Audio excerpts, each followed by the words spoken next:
want to take you back to the very beginning when you guys decided to go ahead and greenlight the show. Yeah. Can you tell me kind of what the conversations were like about bringing Daredevil into the MCU and kind of what inspired that decision, essentially? The casting of Charlie Cox and Vincent D'Onofrio as Matt Murdock and Wilson Fisk is iconic. I mean, I put it up there with Downey playing Tony Stark. I mean, you just pictured those guys as those characters. And when we started talking about, you know, Matt appearing in No Way Home and maybe an appearance in She-Hulk, and then we were working on Hawkeye and thought, could this be Wilson Fisk? It kind of started organically from the storytelling. Like, well, let's just say they're in the world. What would happen?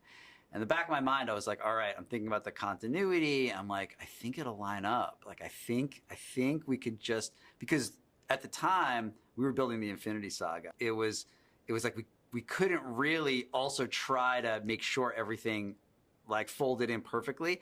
But those guys at the time, the producers on the ground making the original shows, they were watching what we were doing and they did a great job. So like we could eventually be like, okay, we're in. It's all the MCU. And so then it was like, well, like how far can we push it?